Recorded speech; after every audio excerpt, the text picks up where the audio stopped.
Dear guests, colleagues, friends, ladies and gentlemen, good afternoon.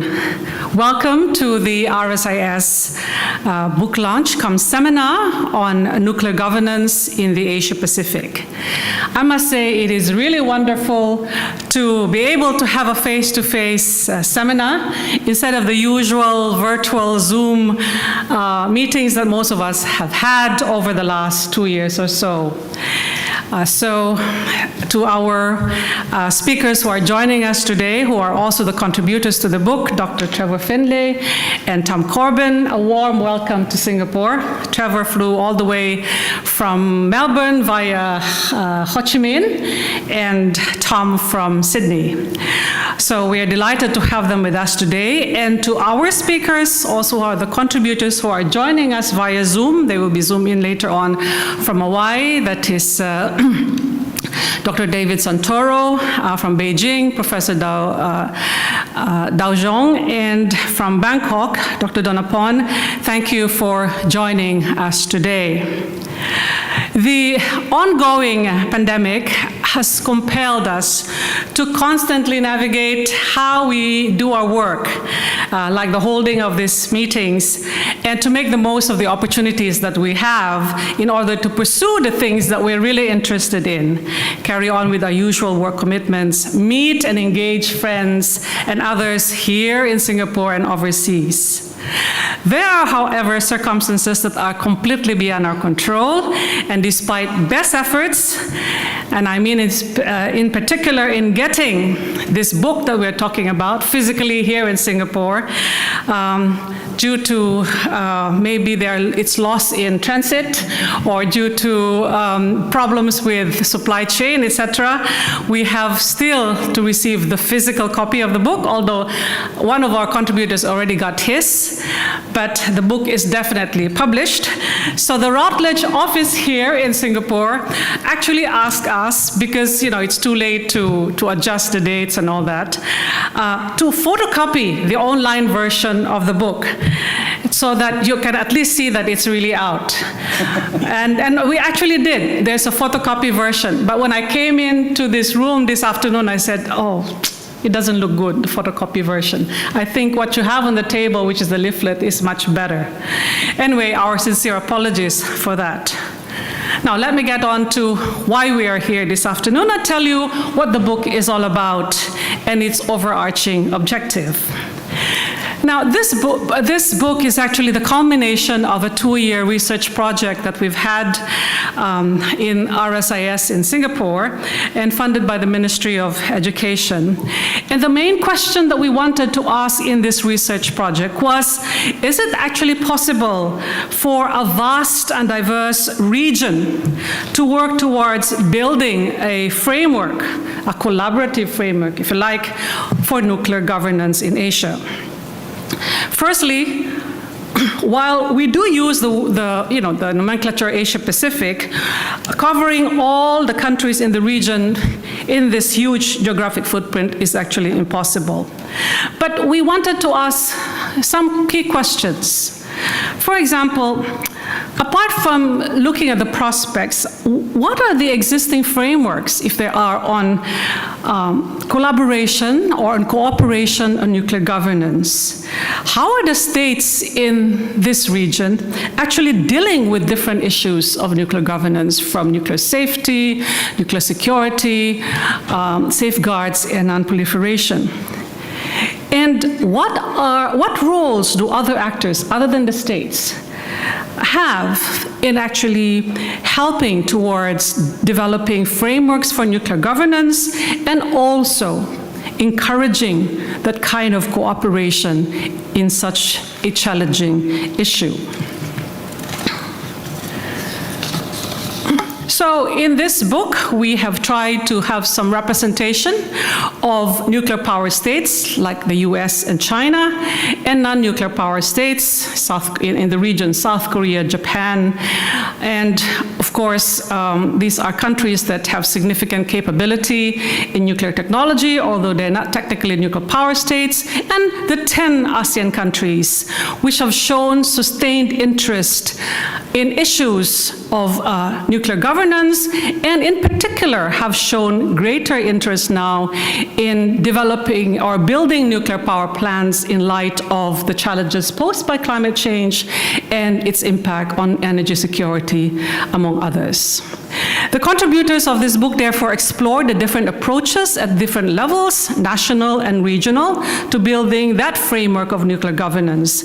And by governance, some of you may be wondering, we refer to a web of norms and institutions, particularly the latter, that frames the rules of the game in a society or in states, which also in turn shape human behavior and interaction.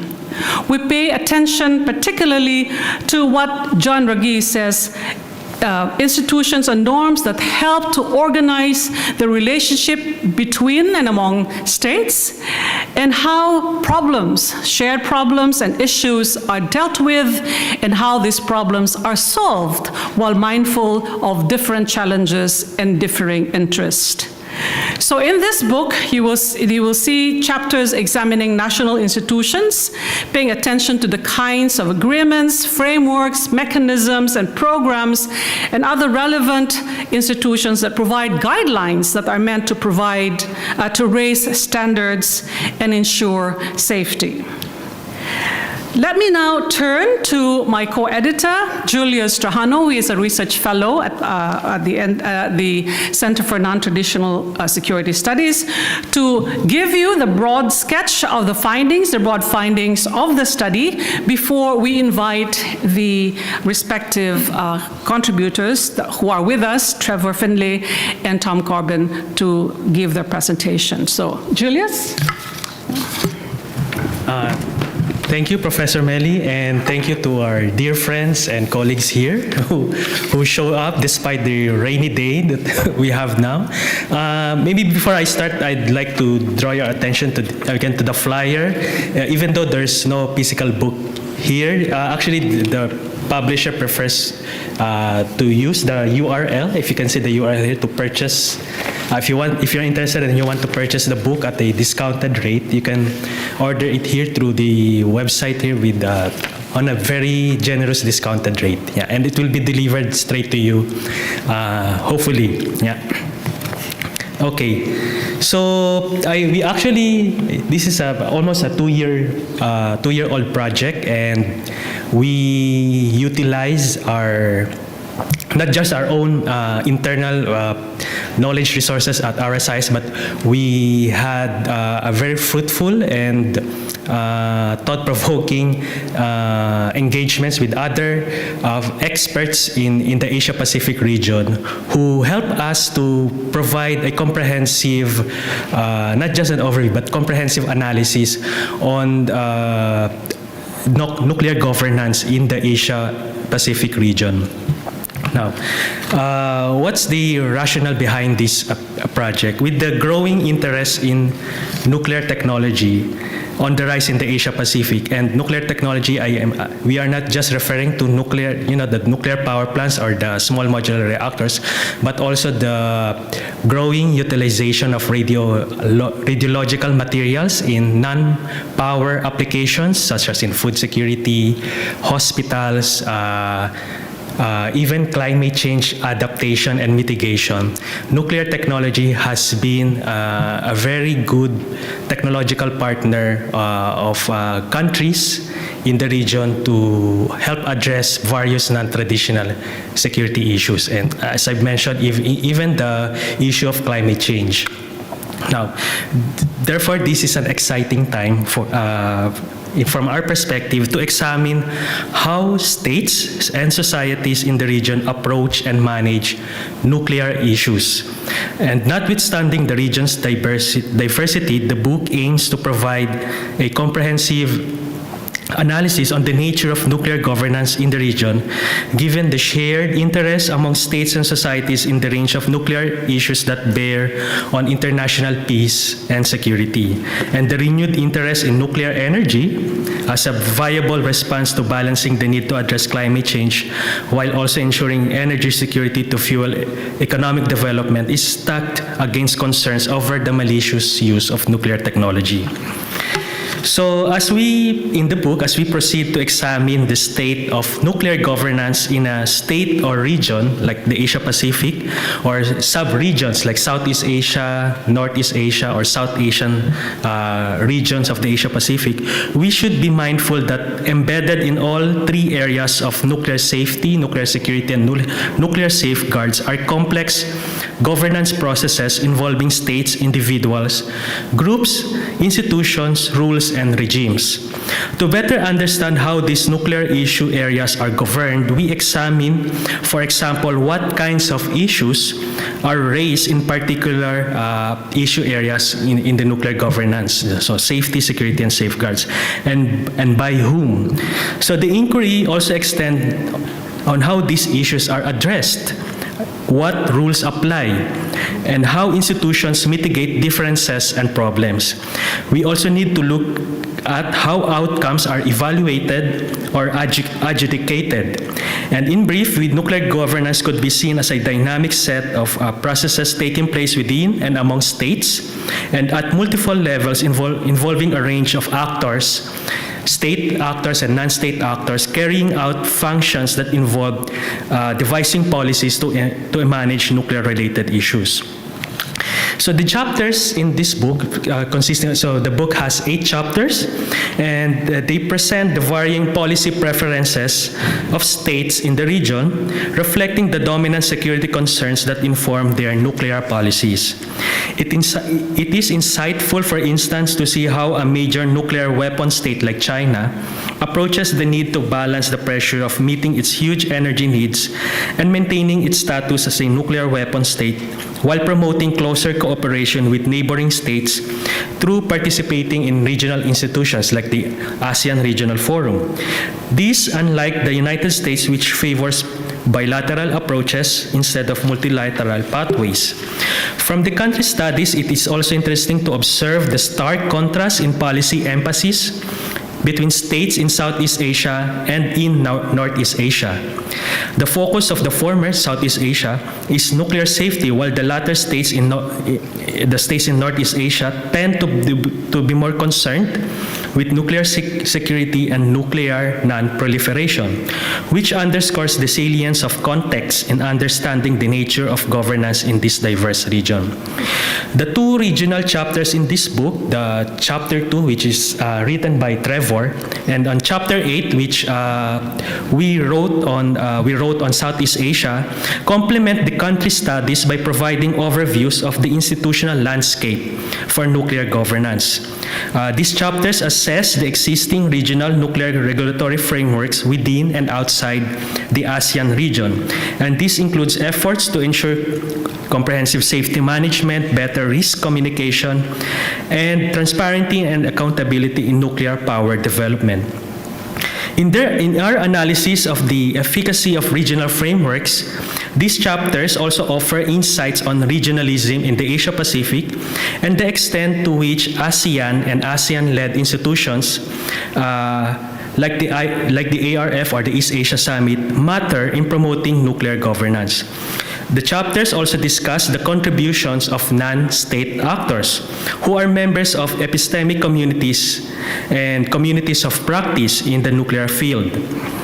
By their very nature, epistemic communities provide essential elements in the decision-making processes of governments, and their ability to provide information, enhanced by their capability to create and strengthen their transnational networks, means that they can provide valuable inputs to decision makers. Against an increasingly complex and uncertain international environment in the Asia Pacific, the authors of our book, and including us as editors, provide governments with crucial policy inputs on issues affecting nuclear governance. In the Asia Pacific, regional networks can facilitate sustainable cooperation in nuclear governance, pooling and sharing of information, knowledge, and practical experience in the nuclear field, and development of regional capacity building systems, among others. The Asia-Pacific region, as we showed in the chapters of this book, has a wealth of experience, including best practices, know-how, and resources that could be shared with the region's nuclear newcomers.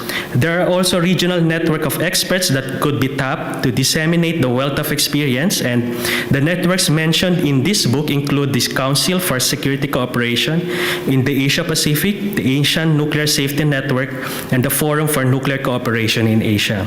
The capacity of these knowledge networks can help set the agenda in a rapidly changing regional and global environment that is becoming increasingly important to policymakers given the compelling need to manage emerging and complex issues that bear on regional security and nuclear governance. So overall, our book,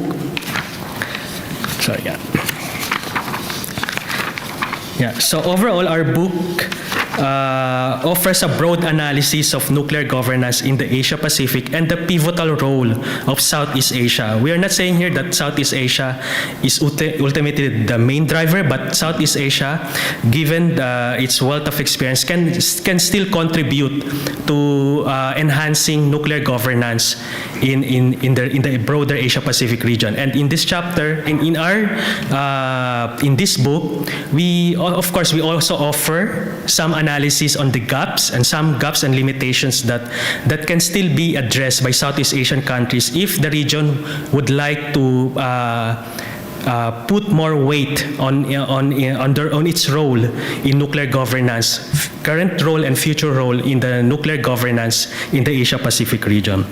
So we are thankful to our contributors that who helped us to match our perspective here in Southeast Asia to match with for example, from Trevor, who is from Australia, from David and Tom, who provides perspective on the United States. Professor Dao Jung, who is with us right now, who also offers the safety and security issues and challenges from China. Unfortunately, we don't have our authors right now from South Korea and Japan due to various pandemic-related reasons, but in their chapters, they describe comprehensively how Japan and South Korea provide impactful commitments and actions that help the region, the Asia-Pacific region, to enhance its cooperation in addressing various challenges related to nuclear safety, nuclear security, and nuclear non-proliferation.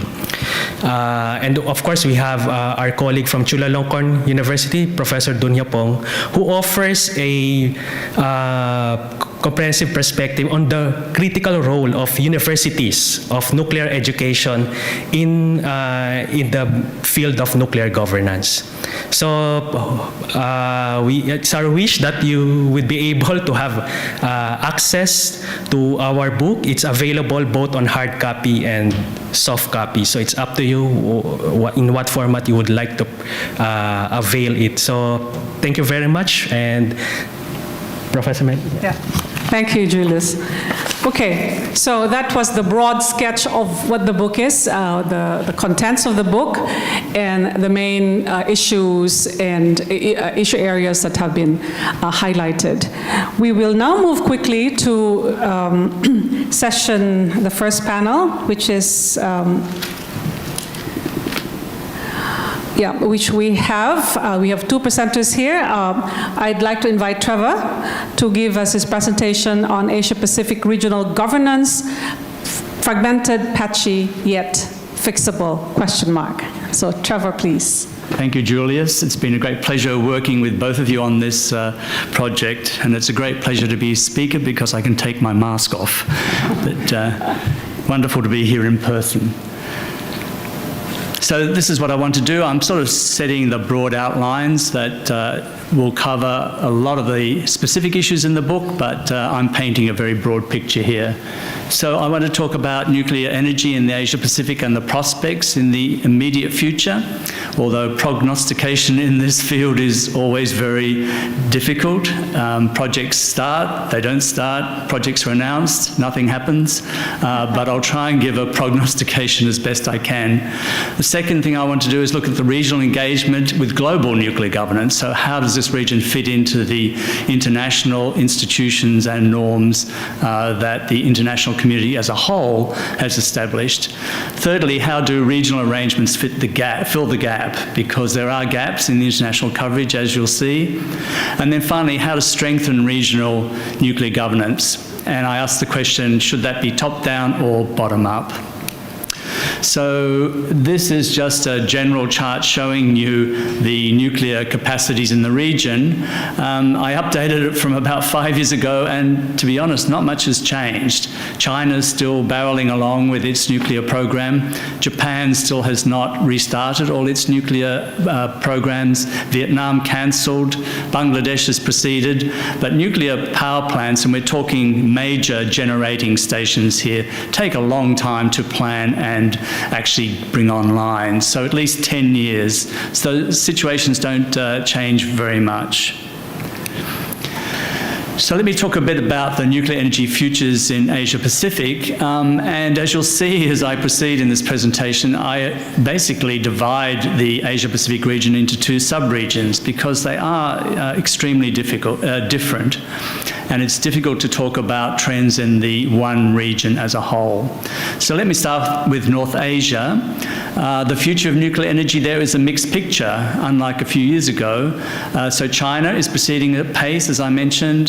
Japan and Taiwan are retreating, which was somewhat of a surprise, but came after Fukushima, obviously. There's modest expansion again in the ROK, Republic of Korea, which has turned its policy around under the new government.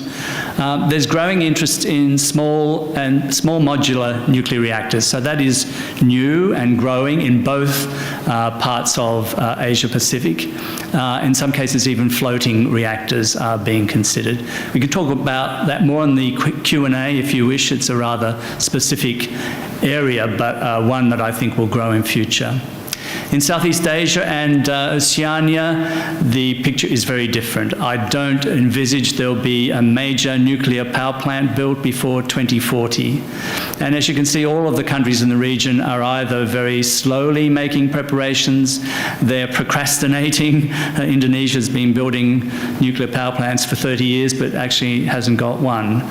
So this is problematic. The Philippines, we're never quite sure where it's going either.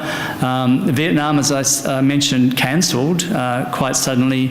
There'll never be major nuclear power plants, I think, in Oceania, which includes all the South Pacific islands.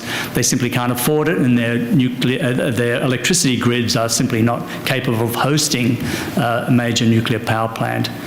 In Australia and New Zealand, no, the anti-nuclear sentiment is still quite strong.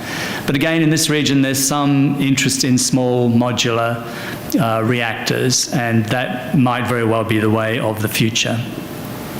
So let me just briefly talk about Vietnam. I think it's a warning to states which expect to be able to deploy major nuclear electricity generating power plants. Vietnam was on the path. It had already talked to Russia and Japan about deploying reactors. Sites had been chosen. People were sent abroad for training. But then Vietnam realized, I think quite sensibly, that the costs didn't justify major nuclear power plants at a time when the costs of renewables were falling. And this will be a problem that faces all countries, starting from their very first nuclear power plant, that the costs are escalating. Even in countries like Finland and France, they're struggling with delays in new build, as they call it. And so Asia-Pacific countries who don't have nuclear power need to be very cautious, I think, and Vietnam is a case study in that cautiousness, and I think very wisely. So I talk about in my chapter A Tale of Two Sub-Regions, and I think that's exactly what it is. So as Julius already mentioned, the concerns in Northeast Asia are quite different to those in Southeast Asia. So there are 3 nuclear weapon states there, of course, and other nuclear weapon states close to the region, the United States and Russia. There's a nuclear pariah in North Korea, which is advancing, at least in its missile program for nuclear weapons. It hasn't tested for a while, thank goodness, but certainly the missile component is advancing. The region has some of the world's biggest generators of nuclear electricity, and as I mentioned, in some states that will increase. It's also exporter of nuclear technology, including to this region. There are several states with very sophisticated nuclear fuel cycles, so they also paradoxically end up with a very difficult nuclear waste problem. These problems are not apparent in this region. So their concerns in the north are really about nuclear deterrence stability. They're worried about that a lot. They're worried about nuclear proliferation, including vertical, that is, states acquiring more nuclear weapons compared to the ones they already have. And we see that in China, we see that in Russia and in North Korea. They're also concerned, obviously, about nuclear safety in terms of accidents. Fukushima really brought that home, and many North Asian states did do due diligence on their existing nuclear power plants to ensure that the best safety measures were in place. But it's an abiding concern because of the scale of the nuclear enterprise in that part of the world. And as I mentioned, they're also concerned about nuclear waste. And at least Japan and South Korea do not have solutions to that major nuclear waste problem. Contrast that with Southeast Asia and Oceania. There are no nuclear weapon states in the region. There's an umbrella state, that is Australia, of course, under the US nuclear umbrella. And all states in the region are parties to nuclear weapon-free zones. That's completely contrasted to North Asia, where there is no nuclear weapon-free zone, except Mongolia, self-declared. In the Southeast Asian and Oceania region, there's no concern about nuclear weapons proliferation currently. Obviously, new concern now about the AUKUS submarine. Not so much about Australia, I think, but about the precedent that this sets in terms of other states in the region wanting nuclear-powered submarines. These are not nuclear-armed, obviously, but they're powered with nuclear power.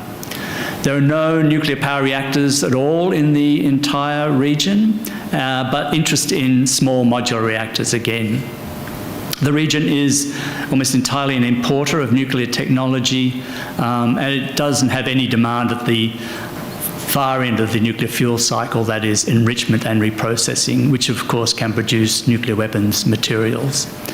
But there is growing demand for other peaceful uses, as Julius also mentioned, especially radionuclides in medicine, health, and for climate change combatants. So that is certainly a growing interest in this part of the world. The governance concerns compared to the north of Asia are also quite different. So this region is worried about the transboundary effects of accidents in the north, not its own nuclear power plants, but those, for instance, potentially of China, of Japan, of Bangladesh, neighbouring states which this part of the world will be concerned should have the best possible safety and security.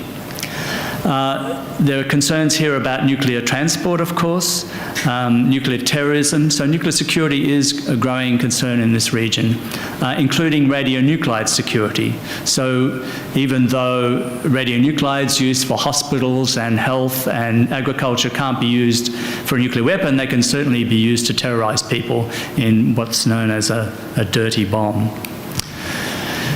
So let me talk briefly now about Asia-Pacific involvement in global nuclear governance. And as you can see by that slide, it's very complicated. There are 3 major areas: nuclear security, nuclear safeguards, and nuclear safety. And there's also the issue of compliance and implementation. So there are some gaps in this region. I've got a chart following this which will show you. So there's not universal coverage of the international global instruments in this part of the world, unfortunately. Malaysia is a particular holdout, and I've never been able to find out quite why. Malaysians tell me it's due to their parliamentary processes, but these have been going on for a long time now. So there are several states which don't have all their nuclear safety legislation in place, who do have, we're told, ambitions to eventually acquire nuclear power plants, and that's Malaysia, Thailand and the Philippines. So it'd be interesting to hear from anyone in the audience who can update us on those sorts of considerations in those three countries. In nuclear security, again, there are major concerns, as I mentioned, but quite a lot of activity in this part of the world, Southeast Asia. The Megaports Initiative, of course, with Singapore, and protecting ports in terms of nuclear security. And there are also Asian nuclear security centres of excellence, which is, I think, a terrific initiative in this part of the world. And they are collaborating with each other to a certain extent, and they're in Japan, Republic of Korea, China and Indonesia. So this chart is complicated, but just meant to show you that coverage isn't universal. So if you go from the left-hand side, which is the non-proliferation side, down to nuclear security on the right, you see there's decreasing participation. So this is where I think that the region needs to step up, either getting all countries to become parties to all of these global initiatives, or in developing regional initiatives. So let me turn to the regional nuclear governance. And again, this is a very complicated talk, I know, because there are just so many parts, so many moving parts to governance in this part of the world. So here are all the acronyms, and I reassure you I am not going to go through every acronym, but some are very general, like the South Pacific Nuclear Weapon-Free Zone and the Southeast Asian Zone, the South Pacific Zone, but they're really to do with non-proliferation. There are very small bodies at the other end of the extreme, like the FNCA, the Forum for Nuclear Cooperation in Asia, which many people probably haven't heard of. There's Asean, Tom, which Julius knows a lot about. And then we have things like the World Association of Nuclear Operators, which is based in Tokyo, part of a world organization. So you just have this incredible range, like an alphabet soup of organizations in Asia Pacific. So this is part of the problem. And another part of the problem is the legalism that creeps into these matters in this part of the world. So this is the ASEAN Plan of Action for Energy Cooperation. And if you just read it, your mind starts to boggle because it's full of acronyms. It's not clear who's responsible to who. And for the average person, or the person who's interested in nuclear energy in general, this is simply indecipherable. So in this part of the world, and the same problem applies to the European Union, I have to say, the bureaucracy tends to obfuscate what are really serious problems that need to be addressed with action, and not so much with acronyms. Overlapping membership is also a problem, so you may not be able to clearly see all of this, but the idea is that there are overlapping memberships. And in some cases that's great. In other cases it leaves some countries, like Mongolia, on the outer. They're only a member of one of these circles. So, and there are significant gaps in almost all of these small organizations, and obviously some significant overlap. So the characteristics in general of Asia-Pacific regional nuclear governance, there's an absence of a single body. So there's no Euratom, which is the European body for nuclear governance, which takes care of all these issues that I've been talking about. There's a large number of consultative and networking bodies that Julius mentioned, and technical assistance bodies as well. But there's no organisational coherence. There's no one body that brings all this together, which is a problem. And the mandates even overlap as well as the membership. Unfortunately, there's limited funding, resources and human capacity, although that can be built up over time and is in some countries being built up very slowly. Vietnam, I mentioned already. Malaysia is slowly building up its capacities. I had the pleasure of meeting a woman who ran the nuclear research reactor in Malaysia, and she was the most amazing person. She was so enthusiastic about her reactor. I thought, this is just wonderful. This is an example of the sort of people who should be thinking about nuclear governance if you're enthusiastic about making nuclear safer and more secure. Some of the comprehensive bodies like APEC and East Asia Summit, they stay away from nuclear, unfortunately. So there's no overarching guidance from these bigger bodies about where the smaller bodies should be going, which is quite a shame. And there's no real movement in the region to go above the Iaea standards and recommendations, the Iaea being the International Atomic Energy Agency. And I think this region could do a lot more to raise the bar because at the international level, it's often lowest common denominator. You have to get 165 countries to agree, whereas in your region, there are fewer. So in theory, you should be able to raise the standards by being able to reach agreement. So what can be done with this acronym soup? Well, I've struggled with this for years, thinking, well, do we abandon the Asia-wide regional approach for the sub-regional? In some cases, the Asia-wide approach is really what you need because the two regions are still joined geographically and politically and culturally as well. You could, in theory, have a top-down institutionalist method where you simply did a very rational look at all these various organisations and decide on a grand plan. That's one way. Or you could have a bottom-up approach, which often is what Asean does. So just work on functional issues like radionuclides, for instance, or nuclear disaster relief. But I'm gradually come to the conclusion that really we need a combination of all these approaches, that really, because the issue is so important and because the region is so vast and interlocking, that it's impossible to devise some rational organisational scheme to account for this. So it seems to me that you could have some attempt to have some sort of rationalisation, but again, we'll have political difficulties here, and I just mentioned some of these here just very quickly. Some of these region-wide bodies include, for instance, North Korea in CSCAP. I don't know that's been attending recently, but that is a real bonus that North Korea actually does on occasion send people to the CSCAP meetings. Taiwan, China and Hong Kong, China are in APEC, so that is also useful. But then getting those combinations of states into nuclear governance specifically is obviously more difficult. Let me talk about the top-down institutionalist approach. The problem here, I think, is leadership. So who at the very top would be the leaders who would institutionalise this approach and lead the way?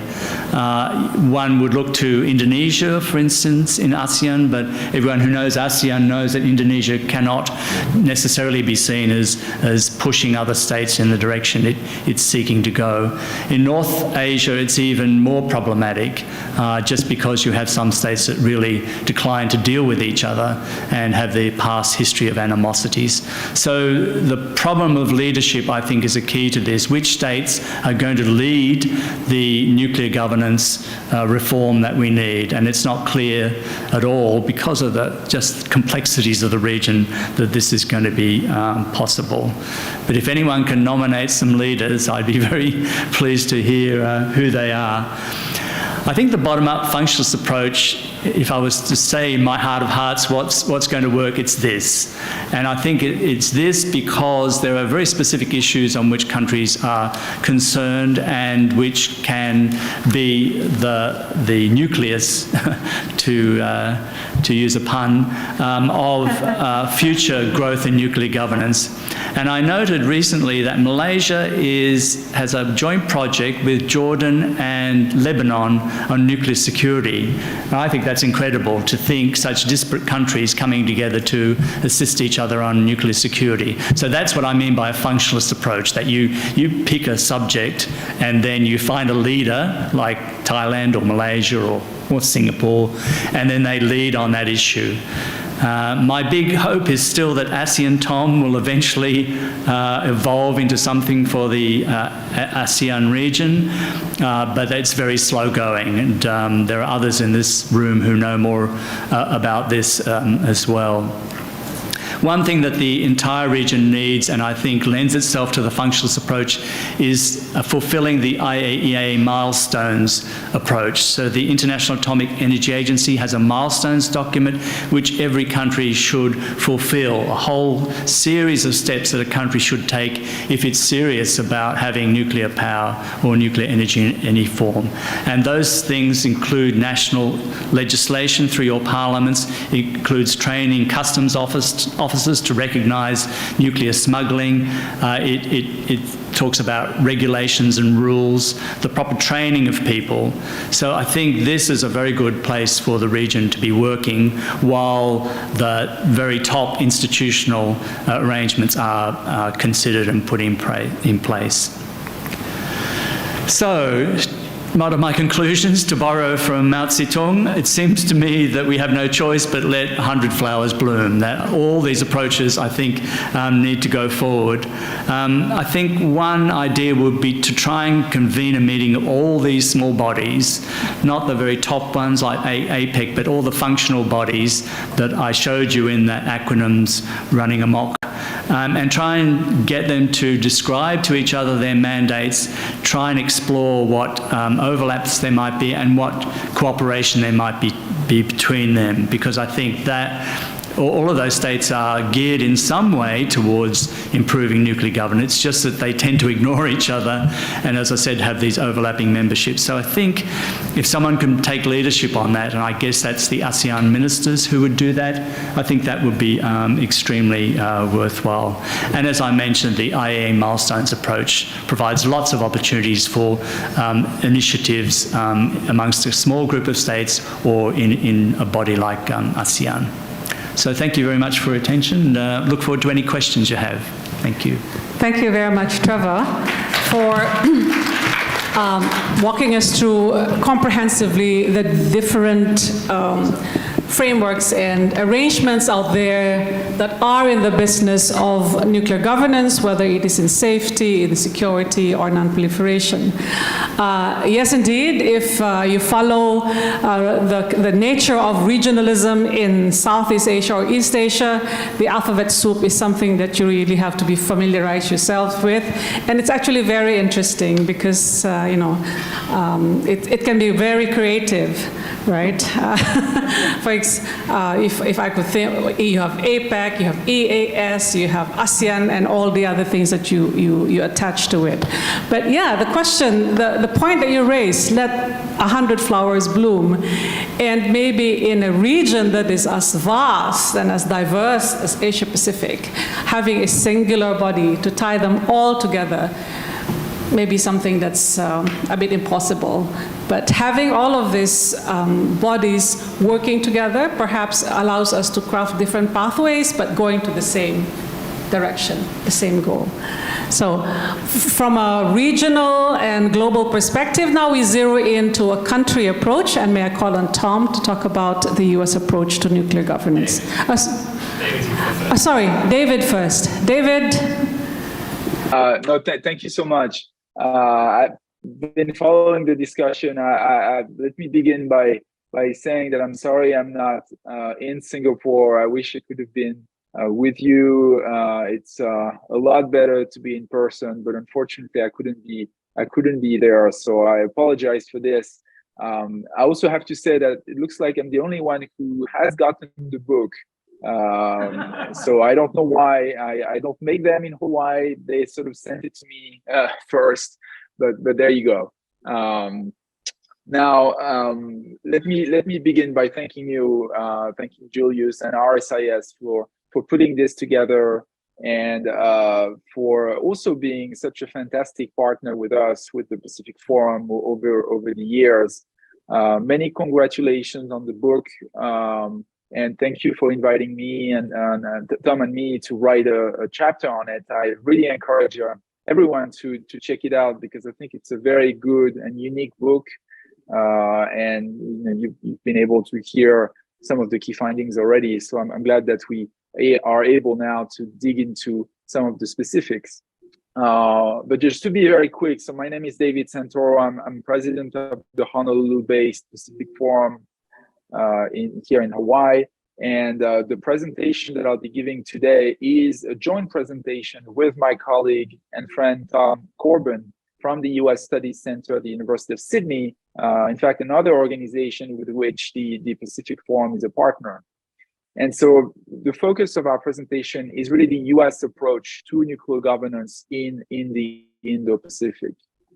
And so our starting point with Tom was that it is really impossible to understand the US approach to nuclear governance in the region without understanding the US approach to the nuclear problem on the one hand, and the region more generally on the other. And so with this in mind, we decided, one, we opted to conduct a review of US policies, positions, and actions to address the nuclear problem, and separately examine how Washington has approached Asia as a whole. And then second, we've decided to analyze on that basis how the United States has approached nuclear governance in Asia, what to expect in the future, and draw implications and recommendations for US policy. So in my presentation, I'll focus on the first part, and then Tom will do the second part. So what has been the US approach to the nuclear problem to begin with? So as many of you know, after the nuclear revolution of the 1940s, there was a very strong push for the United Nations to play a very active role in maintaining peace and security, and in particular, promote nuclear disarmament. So the United States, along with the Soviet Union and the United Kingdom, pushed, unfortunately in vain, for the establishment of an international commission to address atomic energy and weapons. And the idea was that the United States and others would solve the nuclear problem through a global approach, which was nuclear disarmament. Now, after it became clear that disarmament was not in the card, deterrence and arms control became the priority for the superpowers, and also to some extent the few others that had developed nuclear weapons. And non-proliferation became the rule for all the others.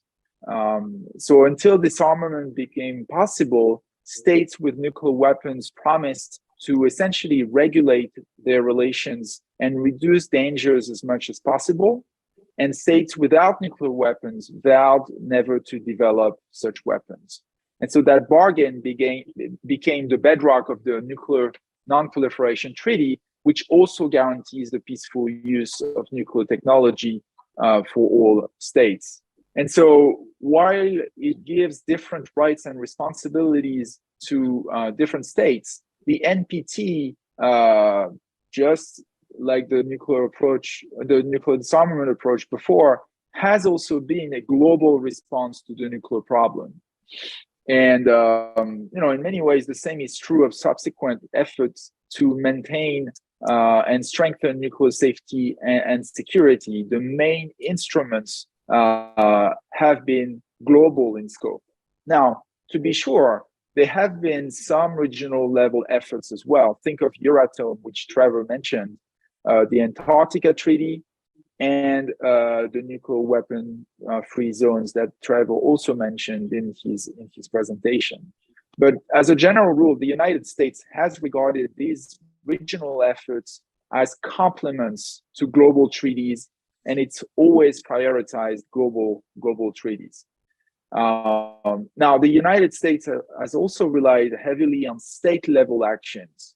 Think of export controls and non-proliferation sanctions, for instance. So I think in looking at how the United States has approached the nuclear problem, the bottom line is that it has been essentially through a global and state, a global approach and through state actions rather than comprehensive regional solutions. So let me now talk a little bit about the US approach to Asia. So as you know, Asia emerged as a distinct world region after the Second World War and upon decolonization from the West. And that coincided with the onset of the Cold War, which had Europe as its focal point, but which also infused and shaped in many ways Asia. Now, having said that, except for maritime Southeast Asia, which maintained some autonomy and developed sub-regional cooperation, notably through ASEAN, Asia was a subordinate region to global bipolar dynamics, and it was essentially the theater of hot wars that had their primary drivers elsewhere. The US goal at the time was to contain and outcompete the Soviet Union and initially China until Beijing turned on Moscow and aligned itself with Washington. But because the Cold War's focus was Europe, the United States was first and foremost motivated by preventing a major war in Asia. And that's why the United States opted for bilateral alliances in Asia to help deter the Soviet Union, but also because they gave the United States more control over its allies, notably the power to prevent them from entrapping the United States into an unwanted war. Now, having said that, it's also true that there were US attempts to do multilateral arrangements in Asia, but they did not succeed. Now, starting in the 1980s, Asia began to emerge as a more distinct region, not only because of rising economic dynamism and growing interdependence among Asian countries and other centers of power, but also because of the emergence of regional norms and institutions. And the United States has essentially welcomed and supported these dynamics, but by and large, it has tended to criticize Asian regional organizations as essentially talk shops because Asian countries have not turned regional norms into binding rules, and also they frequently violated them over security issues. And so the United States has continued to this day to engage the region mostly bilaterally.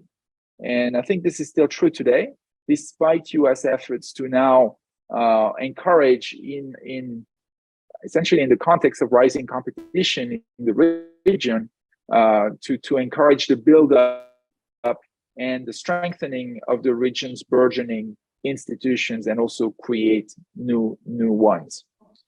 So the upshot really is that neither the US approach to the nuclear problem nor the US approach to Asia has had much of a regional dimension. And again, in seeking to address the nuclear problem, the United States has prioritized global mechanisms and state-level actions, not regional institutions or initiatives. And in the same way, in its relations with Asia, the United States has favored bilateral, not regional engagement. And I think this is an important backdrop to grasp the US approach to nuclear governance in Asia. And so with that, let me turn it back to you, Melly, so you can give the floor to Tom for the second part of this presentation. So with David's presentation as preamble, I think it's important to underscore 4 points which we see as lying at the intersection of US approaches to Asia on the one hand and to the nuclear problem as David described it on the other. And the first, as David already mentioned, is that historically the US has not grounded its nuclear governance concerns in the region within a regional framework when it comes to Asia. The second is that, by extension, it appears to have preferred ad hoc initiatives designed and led by itself, occasionally by allies, but also leveraging bilateral or minilateral relationships and groupings as solutions, overworking through or with regional institutions for the reasons that David outlined just now. The third point here is that as a result, these approaches have often not necessarily reflected wider regional buy-in and therefore have not necessarily captured regional priorities. And I think this can be aptly summarized in the fact that nuclear safety has not received as much attention in the US approach to the region as nuclear security and nuclear non-proliferation concerns.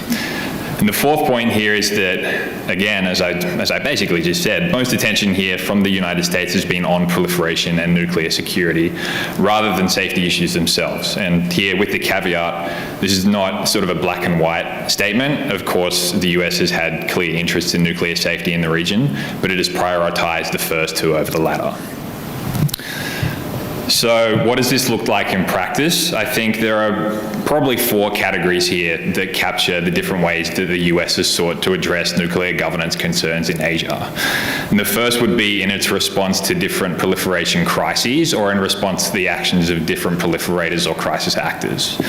So let's start with China, for example, the People's Republic of China. In the 1960s, the Secretary of State of the United States claimed that America's interest in establishing a global non-proliferation network was, quote, 95%, unquote, because of the actions of the PRC.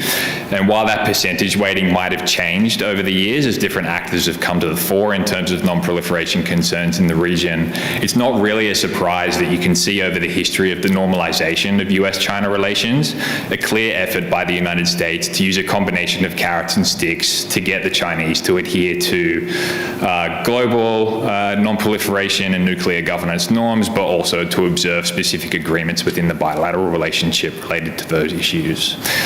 That said, I believe there are still some concerns harbored by US officials that China's relationships with certain countries in the region might provide ways for it to, quote, circumvent the spirit, unquote, of some of those arrangements. And here I'm thinking of Pakistan and North Korea in particular when it comes to the implementation of sanctions. That flows nicely into the second crisis actor, which would be North Korea itself. So largely since the 1990s, the United States has sought to leverage a range of bilateral, ad hoc coalitions as well to address both North Korea's own burgeoning nuclear program, but also its efforts to proliferate to other countries in the region. And that approach really has evolved from a focus on bilateral mechanisms to a more coalition or multilateral-based approach in tandem with North Korea's growing missile and weapons programs more generally that have implicated a wider range of US allies and partners. The third crisis actor here might be Myanmar, which arguably is a success story in terms of non-proliferation from the US perspective, given that America was able to make strict observance of global non-proliferation norms and rules, and the distinct watering down, if not abandonment, of close ties with North Korea as conditions for the normalization of the Myanmar-US relationship. And then the fourth set of crisis actors here might be considered to be located in South Asia.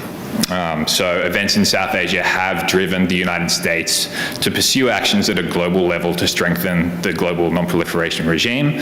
So for example, India's first nuclear test in the 1970s in many ways led to the establishment of the Nuclear Suppliers Group. But often you've also seen in South Asia strategic imperatives compete with and often overcome US non-proliferation concerns. So for example, in the 1980s, the United States placed more emphasis on developing a strategic relationship with Pakistan vis-a-vis the USSR, and it was India's nuclear program at this point which was under the microscope, whereas in the early 2000s you had the near inversion of this dynamic where the strategic imperative shifted to developing a deeper strategic partnership with India, and it was now Pakistan that was considered a suspect or a bad proliferator. So with those crises in mind, I think you can then subcategorize US approaches to these crises these proliferation concerns and to regional nuclear governance more broadly through three broad sets of categories. I'll go through these quickly because I know I'm short on time. So first is at the bilateral level, the US has sought to leverage its alliances not only to keep its allies' own potential nuclear aspirations in check, but also to get them to observe good global governance norms, and has also sought to support the initiatives of these allies themselves and regional institutions, including the likes of Australia and Japan, when it has come to addressing nuclear governance concerns in the region. The US has also sought to leverage bilateral capacity building programs with a particular focus on non-proliferation, detection, and prevention measures. The second group of initiatives or categories here might be the ad hoc initiatives that I've mentioned already, and you can probably divide these into two subcategories again. I know there's a lot of subcategories here, but hope you're following. The first might be considered interdiction categories or surveillance. So there's the Megaports initiative, which Trevor mentioned just before, but perhaps the most well-known would be the Proliferation Security Initiative. This nominally had a global mandate, but it was quite clear from statements by US officials in the years after its creation that North Korea and regional proliferation concerns were really a focus of this initiative. And then the second bucket here you might consider diplomacy. So the likes of the Nuclear Security Summit, which again has had a global mandate, but has often responded to the nuclear governance priorities of Asian countries in the region, particularly when they've been in a position to lead that forum, such as when South Korea led the summit. Then the third bucket here would be how the US has sought to work through regional institutions. It's used US Asean dialogues to put nuclear governance issues on the agenda, but these issues have seemed, in our assessment, to have fallen off the agenda somewhat in recent years. The US has also sought to address these issues through the likes of the Asean Regional Forum and the East Asia Summit, but has equally used these forums to promote its own ad hoc initiatives or its own bilateral concerns, even if it has sought to work through these mechanisms to also address the priorities of the region itself. So just to quickly conclude here with some observations about where we might be at today and how the US might seek to correct this approach, if correction is the right word. I think it's important to note that in April 2020, the US Department of Energy released a major report which noted that the US was losing leadership in the development and the upholding of not just regional but global non-proliferation and nuclear governance issues more broadly, precisely because of its non-engagement over the era of the Trump administration. And I think you can zero this down not only to focus on issues at the global level, but also in the region. The fact that, proliferation and security concerns remain a priority for the Biden administration compared to its predecessors is not necessarily surprising given the history that David and I have sketched out for you, particularly when you've got new crises emerging with Russia's nuclear saber rattling in Europe, you've got China's nuclear buildup, you've got what we're all led to believe is an impending North Korean nuclear test, and then you've also got the controversy in the region stirred up by AUKUS and what many in the region would label selective proliferation and, with respect to Australia, even if Australia isn't necessarily being supported in acquiring its own nuclear weapons.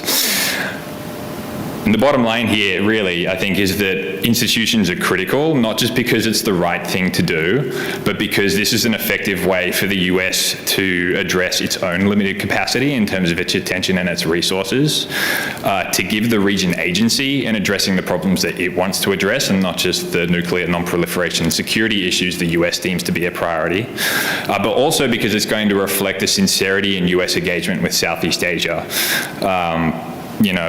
A lot has been written and said about this in the last couple of years more broadly, but I think this level of sincerity in US engagement with the region and regional institutions bears playing out in the nuclear non-proliferation and nuclear governance concerns as well. Thank you very much, David and Tom, for that presentation. It raises the question of whether having a big power in the region, will that actually stand in the way in developing a regional collaborative framework, or is it actually an important actor in strengthening or in facilitating that regional framework? So, you have this big power vis-a-vis a region that tries to work together. So it begs the question of whether having a big power actually stands in the way. But anyway, I was just thinking about that question when I was listening to your presentation and that of David's. Welcome back to the second session for this afternoon. We will have two speakers for this panel. We will start with Professor Daozhong Zha from the School of International Studies and the Institute of South-South Cooperation and Development from Peking University. He will be presenting on, can you put him online? Yeah. Yeah, he will be presenting on nuclear governance in China, national efforts in regional contribution. So it's a nice segue from the previous panel where we talk about the US, and now we move to China. So Daozhong, thank you very much for joining us. I turn over the microphone or the camera to you. Thank you very much, Melly, and thanks to everybody for participating, and also it's a real pity I cannot be traveling to Singapore. Before I go to update some of the points I tried to make in the chapter, let me say how much I appreciated this opportunity, because as many of you must have been experiencing as well, there is a good deal of politics in scholarly exchange between Chinese and, let's say, broadly sitting here in Beijing, foreign institutions, and that affects individuals. We are having more and more of these China discussions without Chinese participating. Although that that's just a statement of fact, not a judgment. We'll see how this affects the quality of research and communication down the road. That makes today's session quite meaningful to me personally. Now, a second, I wouldn't say comment, observation I would make in relation to the discussion in the first session is on North Korea. Actually, here in China, we've been watching the North Korean situation, both what it does domestically and also what it does in relation to some of the proliferation concerns, with a good deal of concern. But then, as was said in the previous session, the general approach to North Korea is through allies centered around the United States.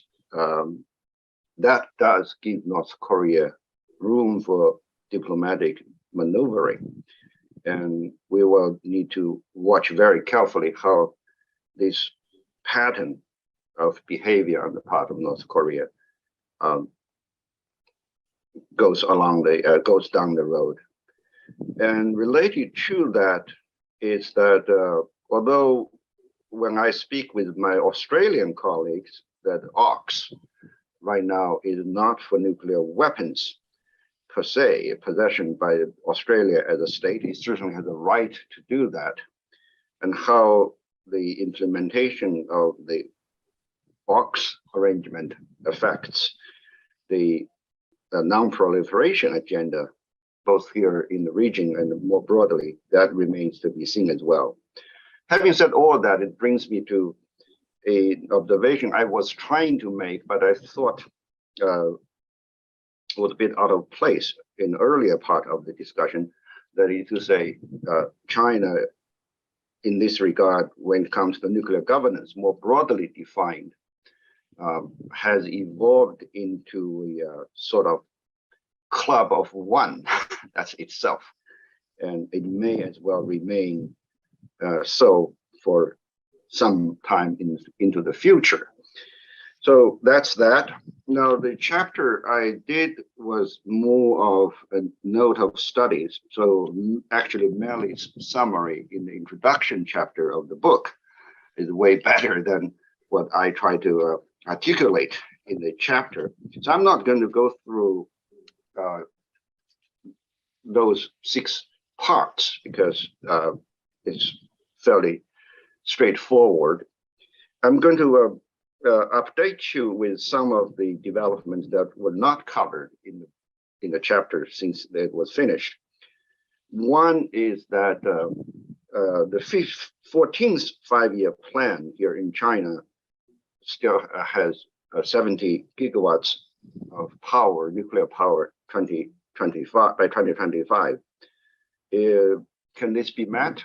That's probably a question mark, mainly because of price parity issues. Because without government subsidy, with the removal of government subsidies, renewable energy is coming online here in China, and with the business models like distributed energy becoming more popular, and with the slowing down, if not declining, demographics. So the large-scale nuclear power may see a slower pace of growth. You may see a pattern.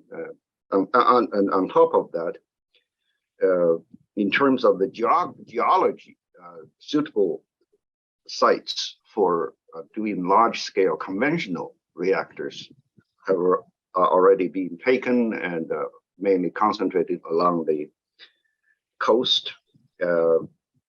So that does mean there are constraining factors that do not have to do much to do with policy preference.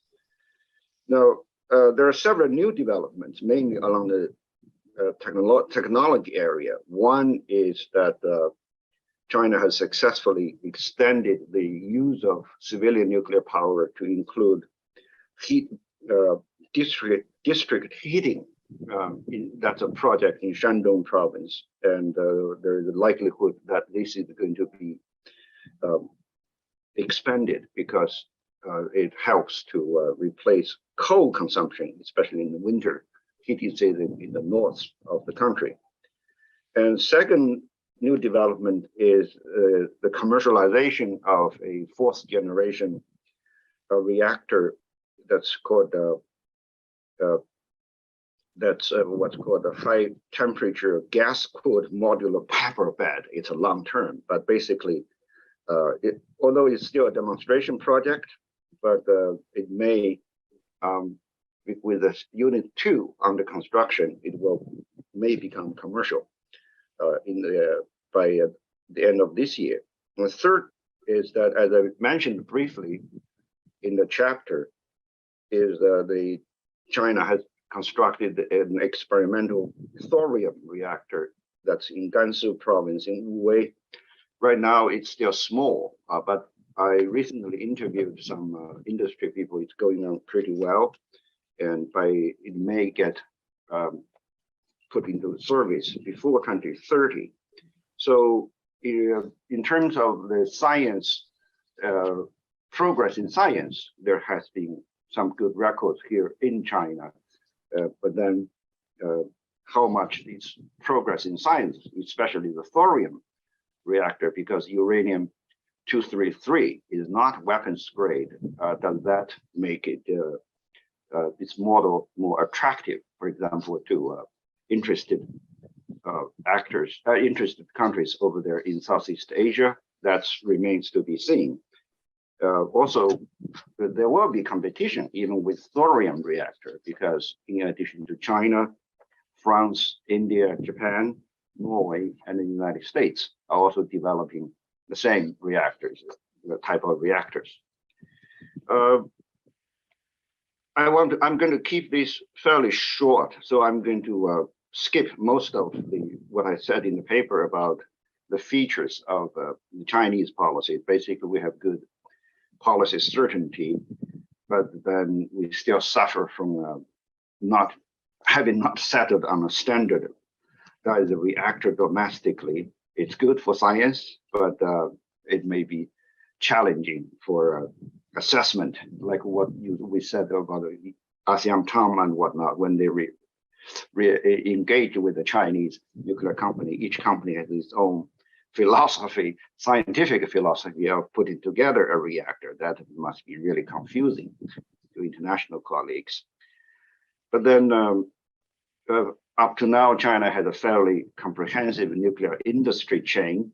And although earlier there was a mention of Pakistan, that's thus far the only successful example of exporting a model that where Chinese companies have copyrights or intellectual property rights. And there was discussions about doing similar projects in Kazakhstan and Ukraine, but of course, the Ukraine situation is probably not going to materialize for years, if not decades to come.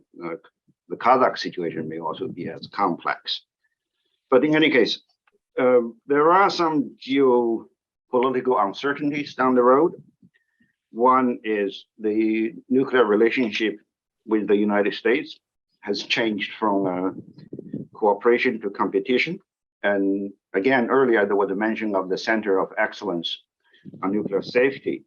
It actually emerged out of US-China collaboration.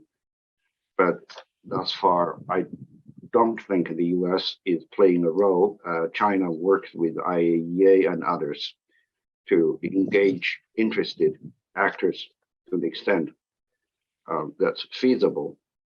And secondly, there are the sanctions the US placed on some of the Chinese nuclear companies, and including nuclear research facilities, show no signs of being lifted.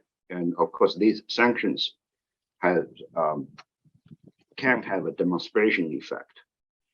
So earlier I said China is a club of one. Part of the reason is that more and more of us see nuclear science as being part of the decoupling, not just one-on-one, but with the US leading a group of countries doing this, including the review of the Chinese-French collaboration in Britain.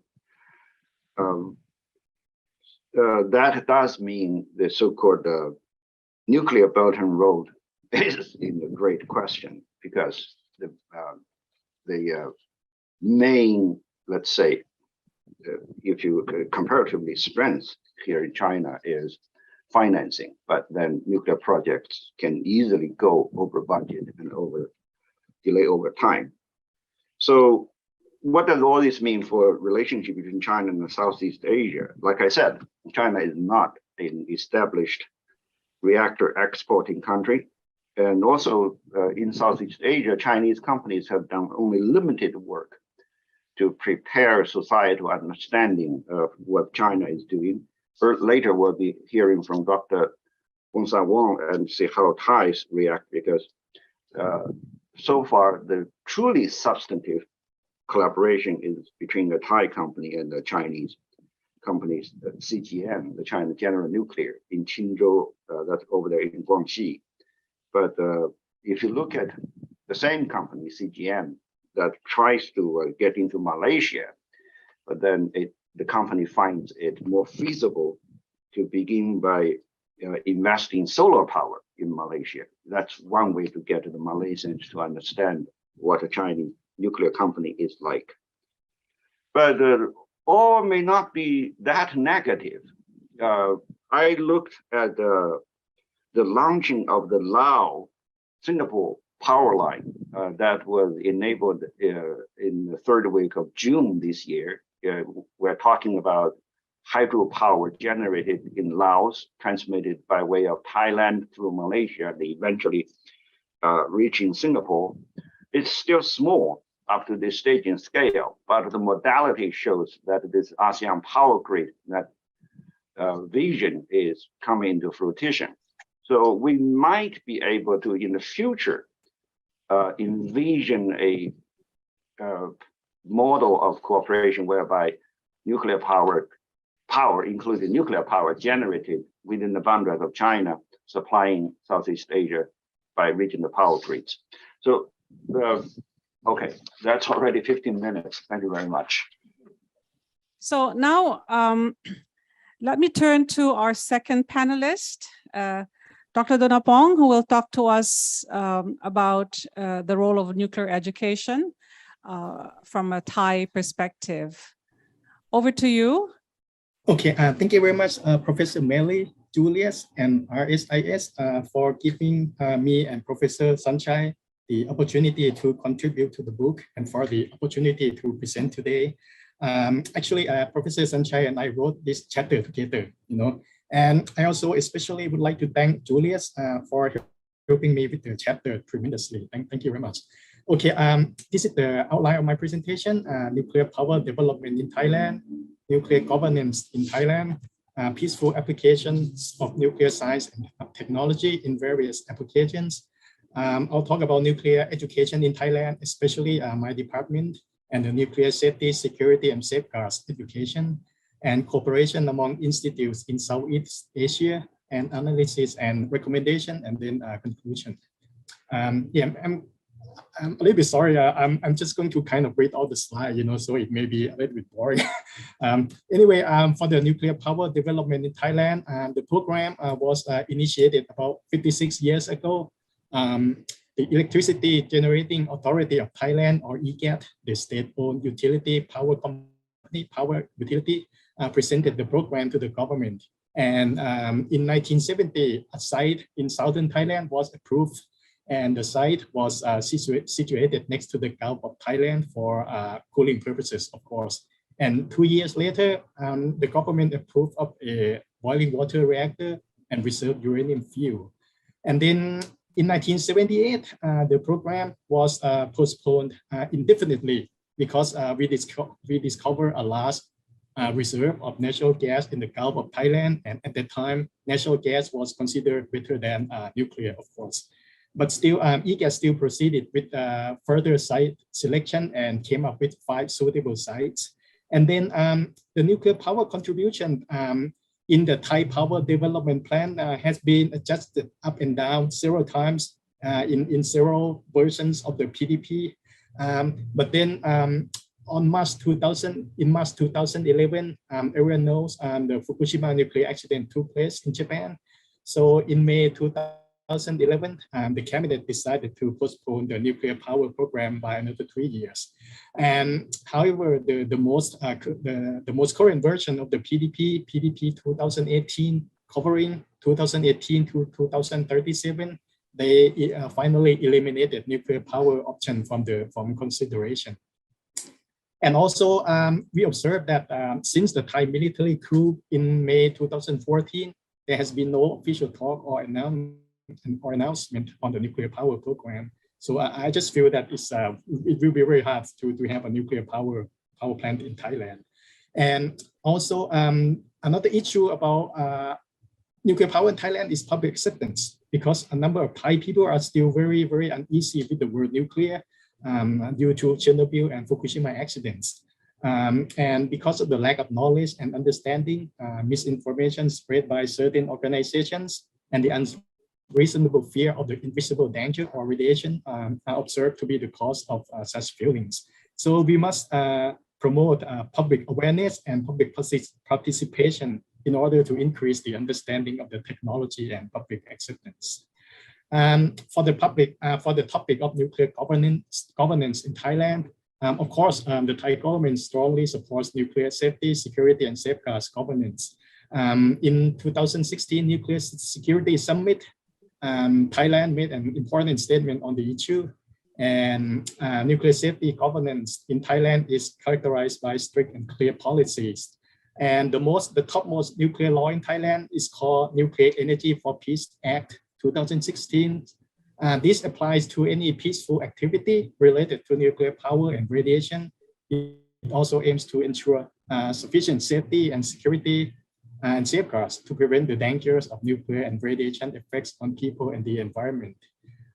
In terms of nuclear safeguards governance, the government signed the NPT treaty with the Iaea, in 1974, and then we also endorsed the UNSCR 1540, and then we also ratified the national protocol, in 2017. So we seem to follow everything that's supposed to be followed, Also, the next topic is the peaceful applications of nuclear science and technology. I'll just go over this quickly then, because everyone, it's a common knowledge. I'm sure everyone knows what it is.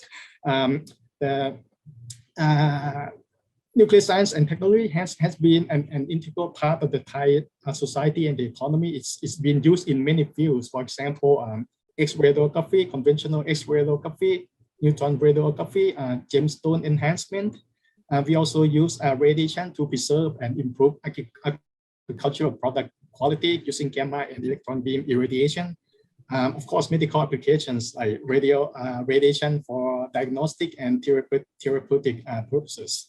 And for security, X-ray machines, X-ray, gamma ray to scan trucks and trains, and also neutron survey devices to scan trucks and trains. We also have the Megaport, initiative by the U.S. Department of Energy to install several sophisticated radiation monitoring and detection devices. And also for environmental management, we can evaluate radiation levels and the amount of radioactive materials, wastewater management, organic fertilizer production, and farmland development, for example. Let's go into the topic of nuclear education in Thailand. Actually, my department, the Department of Nuclear Engineering, Faculty of Engineering, Chulalongkorn University in Bangkok, Thailand, is the only educational institution in Thailand offering undergraduate and graduate degree programs, and also postdoc in nuclear engineering. So you can say it's quite unlucky for the country to have only one department handling nuclear engineering. Anyway, as of last year, we have only 11 faculty members, 2 administrative personnel, and 2 scientists. We have several laboratories in the department. And we are also recognized by several top universities and nuclear organizations worldwide.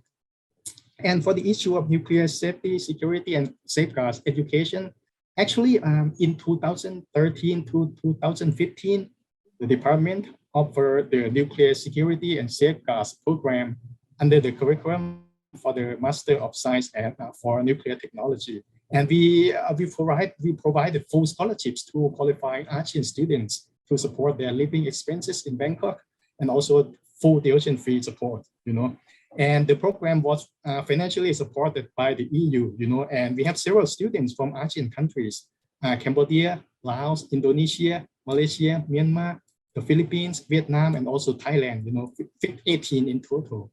And the program was very successful, but we were able to offer for only one time because in later years, the funding from the EU was no longer available. And actually, as of this year, we only have 4 international students from Indonesia all receiving full scholarship from Thailand.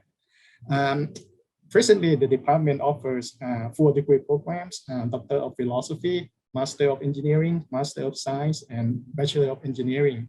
The program is cover a diverse principle of nuclear engineering, nuclear technology, And in the past, most of the graduates enter government institutions such as Thailand Institute of Nuclear Technology and Office of Atoms for Peace and EGAT, And some also find work in public and private universities and also companies. And some also find work abroad, such as the Iaea, And as of last year, a number of graduated with bachelor degrees stood at 18, and about 400 receiving master's degree and PhD degrees. But we face a problem with enrollment, especially for graduate students, because there has been a steady decline starting about 10 years ago due to the low prospect for the nuclear power program in the country, economic conditions in the country in general, and the COVID pandemic, And also nuclear-related positions in Thailand are very hard to find, and they fill up fast, So the chance of new graduate finding positions there is very few. And also there are few domestic jobs available related to nuclear technology. The number of available positions cannot support the large and growing number of new graduates, including Master of Science and PhD students. So basically, domestic jobs cannot really support the growing number of graduates. So for the past several years, most of those graduating from the department, they tend to find occupations in non-nuclear related fields. And also to attract students, we have to provide scholarships or some kind of assistance to attract students. We also offer postdoc positions. And also the department recently has been promoting the bachelor's program at high school, this is not only to increase the number of applicants, but also to educate the public regarding nuclear radiation and technology. On the topic of cooperation among institutes in Southeast Asia, the Faculty of Engineering has several MOUs with educational institutions worldwide, and the department is part of several such MOUs, for example, with Korean universities, Korean Nuclear Association, and Japan universities, for example. And we have some problem with funding, basically just to summarize, we have some problem with funding. So cooperation, an effective cooperation requires good funding on both parts, and we are trying to obtain funding to continue cooperations and also research in the department. And for the analysis and recommendations, as everyone can feel, nuclear education in Thailand face challenges due to the declining number of enrollments. Because there are a few related job opportunities directly related to nuclear power in Thailand, with no prospect of nuclear power in the medium to long term. And also with the negative sentiment toward the nuclear power following the Fukushima accident. So it's kind of extremely difficult to attract prospective students in a virtually non-existing nuclear-related job market. And also domestic enrollment faces difficulties. There are opportunities for scientific and educational cooperation in nuclear science, safety, and security in Southeast Asia. There are several active global and regional networks ready to provide support, such as the INSEN, the Nuclear Science and Security Consortium Network, and also the Iaea. And such corporations are highly important in improving nuclear governance in the region, as it could promote excellence and sustainability in nuclear security, education, and networking. There are several potential areas of expansion of nuclear education in Thailand. For example, nuclear medicine is being implemented on a wider scale in Thailand, and that will increase the need for workforce in this field. And also the use of mobile inspections for international freight and national security, they are also becoming more important. And they need qualified persons to do such work.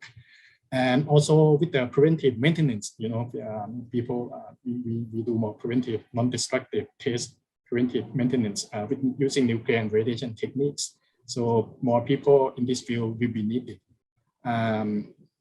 So in fact, the majority of the first generation graduates from the department found jobs doing such work.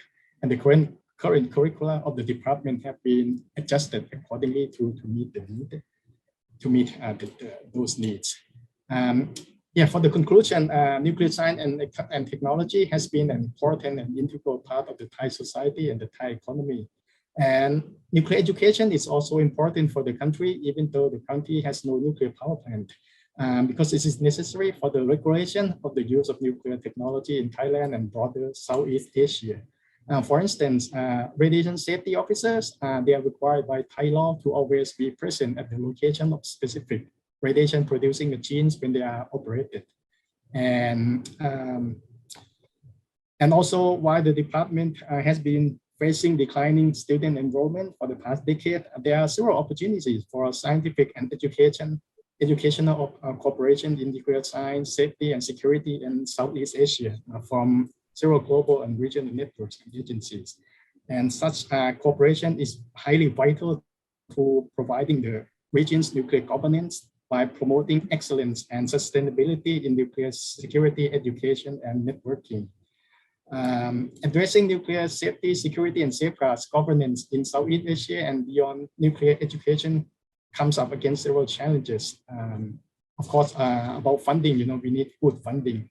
And also, again, with the declining number of enrollment, but there are still good opportunities for nuclear safety and security and safeguards governance in Southeast Asia. And there are several robust regional and global networks and agencies ready and willing to provide assistance. And as it is understood by every country that clandestine networks tend to attack the weakest link. And when all countries are on a similar level and are willing to work harmoniously together, it would make the world a safer place for every country and everyone. Yeah, thank you very much. I'm sorry for it's quite a rush in here. Thank you. Thank you to Dao Zhong and to Donna Pong and to and of course to everyone this afternoon who joined us in this launch of a book that is to be seen, and in this seminar, which we really allowed our contributors, both who are here physically and who have joined us via Zoom, to share their views and their ideas. To us in the school and to the editors, if I could speak on behalf of Julius as well, this has really been a very important and a very rewarding project, so to speak. Initially, when we started a project on understanding nuclear governance, there was a lot of reservation as to why do we talk about nuclear governance? The same thing when the region doesn't have a nuclear power plant, although there's interest and etc. But as you may have heard from all the speakers, when you look at the issue of, the array of issues that are involved, that are included in anything that's nuclear, from the use of technology for peaceful uses and for geopolitics, etc., governance is important because it helps, right, societies, countries to manage issues that could otherwise become extremely problematic and a huge threat to our human and state security. And governance, I think, as you may already have known, is not just what the states do, what the governments do, and in implementing, adopting, signing onto treaties, but getting all the other actors involved in promoting and in working towards achieving some of the goals and the standards and the requirements in ensuring nuclear safety, in preventing the illicit use or the malicious use of technology for malicious purposes, and of course the whole issue of non-proliferation. So in a region that's so vast, I think what the project tried to do is to get a snapshot of the state of the issues of nuclear governance and the state of nuclear governance. As I said in the beginning, it's impossible to get all the countries involved, but you do have significant countries in Asia Pacific that will have an impact on nuclear governance moving forward. We have the two big nuclear power states, the United States and China, that were able to, and we have Tom and David and Dao Zhong was kind enough to join us and give us their insights. We also had, unfortunately, they're not physically with us, but countries like Japan and South Korea that play a significant role in nuclear governance because of their capacity and their expertise, and in helping countries build up that expertise. And of course, we had a representation from Southeast Asia, and the chapter that Julius and us and me wrote on what are the expectations of Southeast Asian countries and actors moving forward in addressing and dealing with an issue that's really becoming important, right? The whole use of nuclear technology for generating energy, and at the same time for addressing issues like food security, for example, or health security, etc. So there is a melange of issues that we can talk about, and this project, we hope, is one of the steps, a few steps, to take in advancing many of this, in promoting this conversation, and hoping to have more of this in the years to come. So thank you for your interest and your attention in joining us this afternoon. And we do hope that you will buy our book or get your centers or your schools to order them. They are, I would say, all the chapters are very useful. And I would also even say that this is one of the few books that have really been able to talk about nuclear governance in a wider sense, so to speak, because some of the books that you have on nuclear security focus on specifically on proliferation, etc. So this is really our humble attempt to start this kind of conversation and to add to the body of knowledge that's out there. So on behalf of my co-editor, Julius, let me thank all of our paper writers who joined us today, and of course, all of you who took the time in a rainy afternoon to join us. So thank you and have a good evening.